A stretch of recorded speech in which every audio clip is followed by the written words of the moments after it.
Hey, what's up guys? Kevin here from kevspicks.com, and in this video, I'm going to go over my DraftKings and FanDuel NFL Week 13 picks. And just a heads up that I do talk about DraftKings pricing and don't really mention FanDuel in my videos, but I do like these picks at FanDuel as well. And I've got my Fantasy Labs account pulled up here, and this is the Sports Geek model, and everyone with the Fantasy Labs account will have access to the Sports Geek model and all the other pro models. So if you don't have an account yet, I highly recommend you sign up. I'll leave my link to Fantasy Labs in the YouTube description below. And also, I'm getting this video out on Sunday morning, but I'm also going to email out a couple extra picks to my email list. That's free to sign up for, so if you haven't already signed up, just click on that DFS emails link in the YouTube description below. All right, so starting off at quarterback, first I wanted to mention that I do like a couple other quarterbacks a little better than Keenum for cash games especially, and also GPPs as well. That's Brady and Goff, but I used them both in the last 2 weeks for my video picks. So I wanted to switch things up. So I'm going to my third favorite quarterback for this video, but just take note that I do like Brady and Goff as well. But I'm going with Case Keenum for the video, $6,000. The Vikings are in Atlanta. Pretty high total here at 47.5 points. The Falcons are missing one of their key pieces in the secondary, and Case Keenum has looked good. The Vikings offense has looked really good all season long. It just kind of depends on where the points are going to come. I do expect them to put up some fantasy numbers here, but it just depends if it's going to be through the air or on the ground, because they've looked good both on the ground and through the air. But Case Keenum has done pretty well for DraftKings scoring over the last couple games here. You can see 27 points on Thanksgiving, 17 against the Rams, 29 against the Redskins. So he's playing really good right now. If you look at his completion percentage as well, 70, 71%, 72%. Down here 81%. So he's been playing really well overall, and he's getting quite a few attempts. Most games he's over 30 attempts. He's got two of the better receivers in the league. I'll talk about who I'm going to stack him with the most here when we get to receivers. But I think for the price at $6,000 in a pretty good matchup against Atlanta, I think he makes for a good GPP play. So I'm going to stack Keenum, and I'll talk about his stack when we get to receiver. There's two obvious receivers that I like. I'm going to be playing them both, but we'll get to my favorite in a second. For running back here, this is a little bit of a risky play, but I wouldn't mind it in cash either. I don't think it's too risky, but I'm a little worried about Aaron Jones coming back for the Packers. But at worst, I think they'll be splitting in the backfield, and $4,700 is still a great price for Jamal Williams in this matchup, in my opinion, against the Buccaneers. They're at home, 2.5-point favorites. Their implied team total is up to 24 points, and I believe it started the week around 21.5. So that's been climbing. The over/under here at 45.5. The Bucs D has just been awful, and the Packers have been running the ball quite a bit. Usually, I wouldn't really play the Packers running backs too often with Rodgers there, but they've been running the ball a ton. You can see here 20, 18, and 21 carries his 3 games as the starter. Aaron Jones is back, but he was dealing with an injury, so I wouldn't be surprised if Jamal Williams got maybe 60% of the work there in the backfield. That's kind of what I'm hoping for. So it does have a little bit of risk to it with the fact that Aaron Jones is back, but at worst, I would guess they're going to be 50-50, and I think they're going to kind of lean towards a healthy Jamal Williams, who's played well over the last couple games at $4,700. So I guess I wouldn't really recommend this in cash unless you can stomach that risk. But $4,700 is a good price for GPPs, in my opinion. Like Jamal Williams quite a bit this week. All right, so moving on to receiver. Like I said, there's pretty much 2 obvious plays for the Vikings, Thielen or Diggs.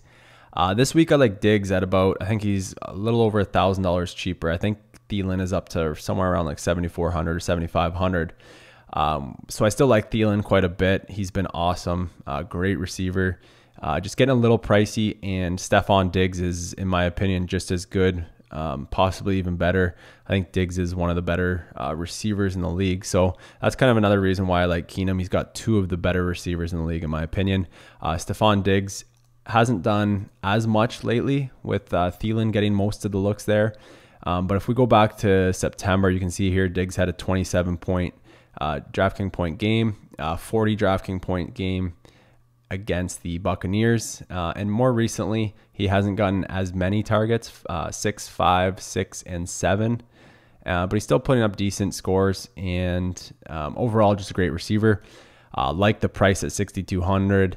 The Falcons are dealing with some injuries in the secondary, so I'll be stacking Keenum with Diggs. I'll be playing Diggs quite a bit, and of course also like Thielen as well. All right, so moving on to tight end, I'm going a little bit off the board here. You can see projected ownership 0 to 1%, but this is another week where I wanted to find a cheap tight end. A lot of the good tight end plays are around the $5,000 mark or above. So for a cheap tight end, I'm going with CJ Fedorowicz, 2,800. The Texans are in Tennessee, not the best matchup here, 42 for the over-under, an implied team total at just 17 points. But when you're getting a tight end at 2,800, he doesn't need to do too much. And I think Fedorowicz could have a game. You can see his game log here. It's not including the most recent Monday night game where he had 8 targets. I think he had 4 catches for 37 yards or something like that. But he was injured for a while, came back, has gotten 6, 2, and 8 targets. And if we kind of look back towards the start of the year and the end of last year, you can see he had quite a few games where he was closer to 7 targets here. He had 3 games with 7 targets, 4, 5, 4. So he gets quite a few looks, runs a lot of routes, and 2,800 is a pretty good price. So again, a risky cash play for sure, but if you need to find a tight end, I usually leave tight end and defenses to the last or to the end when I'm building my cash lineups. So if you do really need a cheap tight end, I wouldn't mind them in cash. Again, probably risky, but for me, that's kind of how I build my cash lineups. I leave defenses and tight ends to the end and try to fit in my elite receivers, running backs, and sometimes even quarterbacks, high-priced quarterbacks. So again, more of a GPP play, but again, I probably would play him in cash as well, like him quite a bit this week. On to defense here. We're going with a pretty popular defense. They're going to be somewhere around 15, maybe even higher, maybe closer to 20, although there is some good higher priced defenses that a lot of people will be on. But I'm going with the Ravens at 3,100 for my favorite cheaper defense this week. There's higher priced defenses that I like quite a bit, but I think the Ravens are in a great spot. They've been one of the better defenses overall this year. I believe they are ranked number 1 in DVOA defense. And they're at home against Detroit in a game with a low total at 43 points. Detroit's implied team total is 20. Detroit's without their starting running back, Abdullah. I just think it's a good spot for the Baltimore defense, who has been great all year, and they're at home against Stafford, who can throw some interceptions. He's been pretty good this year, but he's known to throw some interceptions here and there. So I think it's a good spot. You can see the Ravens defense has been balling out pretty much all year. 25 DraftKings points, 17 DraftKings points, 12, 20, 29, 26. So they make for a great play this week, in my opinion. Again, I like some higher price defenses like the Chargers, but love the Ravens as well for the price at 3,100. So that wraps up my NFL Week 13 picks. If you guys enjoyed this video, please do me a big favor and click that thumbs up button. It will help support my YouTube channel. Make sure you're signed up for my DFS emails. Just click on that DFS emails link in the YouTube description below. I'll be sending out an email shortly as well with some more picks. Good luck this week, guys. Hopefully you make some money. Talk to you later.